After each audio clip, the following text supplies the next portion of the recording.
On the 7th day of December, 1941, it struck the 11th hour. Every hour after that has been, will be, 0 hour.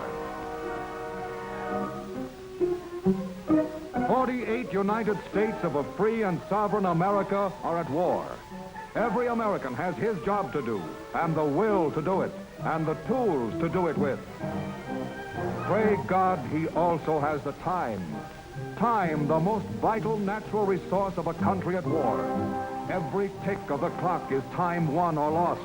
Every 60-minute sweep, every 12-hour tour of those relentless hands is turning out carload lots of time for us to use ourselves or to give away to the enemy.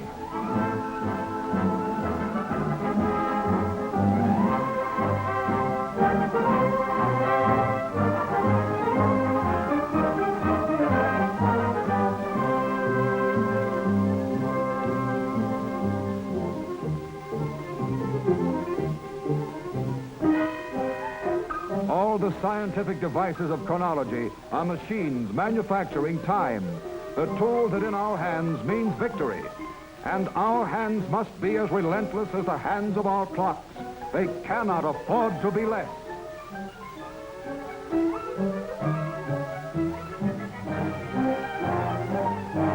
Sunrise over Republic Steel. High noon at Willow Run. Sunfall on the Electric Boat Company. Midnight at the Brooklyn Navy Yard. Dawn to dusk and back to dawn again. 3 8-hour shifts, 1 day. So much can be done in a day if Americans will keep their sleeves rolled up. Inside of 24 hours, 1/20th of a freighter or a tanker can be built. Within those same 24 hours, a squadron of tanks can roll off the assembly line, and a flight of bombers can be made ready from radio to rudder boat. In 1 day, 1,000 acres of corn can become 30,000 bushels of food. In 1 day, 1 plant unit can turn out enough rifles to equip a battalion of infantry, the men who, in 1 day, might win a war or lose it. How? Well, let's visit upstate at a factory where they make 30 caliber rifle cartridges for the Army. Let's visit Jean, one of the girls who inspects these cartridges before they're shipped. She's a good kid, loves her country, and a guy named Joe. He gave her that pin she's wearing before he went to Australia. She's a good kid, honest, intelligent, but she gets tired in the afternoon sometimes, likes to take extra time off for a smoke. That's all, only a few minutes. A few minutes. It only takes a second to jar the primer out of a cartridge. And it only takes a second to put an OK ticket on a lot that should have been rejected. A cartridge without a primer is one that will never fire. It's about as useful in a rifle as a cigarette, or as the minutes that go up in its smoke. 1 bad cartridge, 1 chance in a million to get by undetected. 1 second in 60. 1 girl out of 100 who is an honest, patriotic, intelligent saboteur.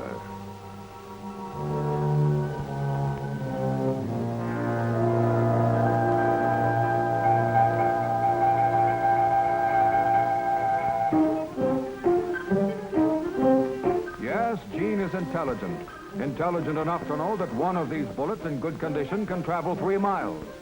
But she doesn't know that a defective one can go halfway around the world. Somewhere in the Pacific, somewhere between the Devil and the Dutch East Indies, is an American scouting patrol.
Too bad about that cartridge missing fire.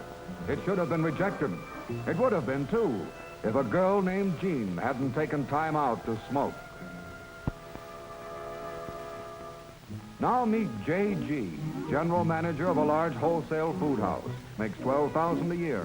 Worn a white collar all his life. That is, except for the cocky one he wore in 1918. Tried to get in this scrap after Pearl Harbor, but they said his son could handle the fighting orders, and he could go on taking food orders. Like this. 50 cases of 14A1. That's code for lifeboat provisions. Notify Martin. That means ship on Monday. Too old to fight, but not too old to work yourself silly trying to get out orders and priorities on time. Time? Holy mackerel. It's 2:30. I'll have to rush like old Harry to make it. Better tell Mabel where I'll be. Oh, no. Why bother? It's Saturday. That lifeboat stuff doesn't go out till Monday. Nothing can come up over the weekend. Besides, I've got an important engagement with a couple of guys.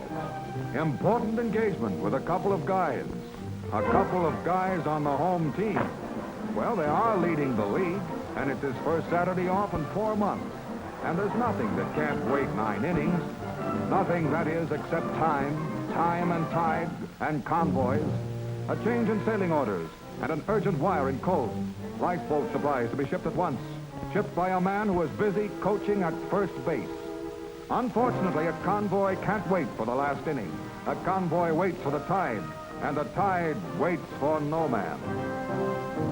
Standing beside a lifeboat, only partly provisioned, 6 American flyers sail for Ireland in convoy on a freighter that falls behind its escort.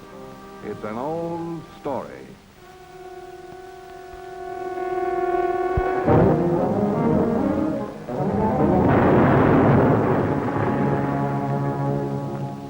Men sailed for Ireland.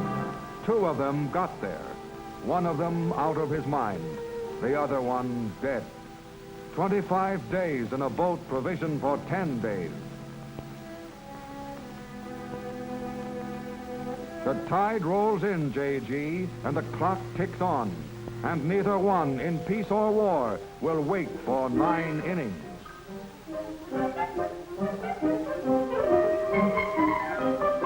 The state of North Australia is 23 time zones away from the state of Michigan.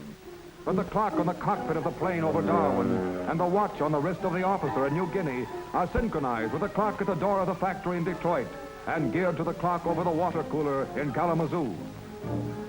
The production rate of our factories and the firing rate of our guns is synchronized by one machine, the clock.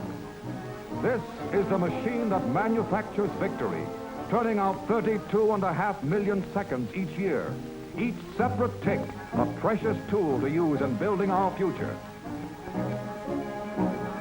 And you, these are your tools, your hands, and they must be as relentless as the hands of your clocks. If we are to conquer, they cannot afford to be less. Still might and still our world and to win liberty for all. Let's keep the flame of freedom blazing whatever may befall. Fill every burning moment until conquered is the foe.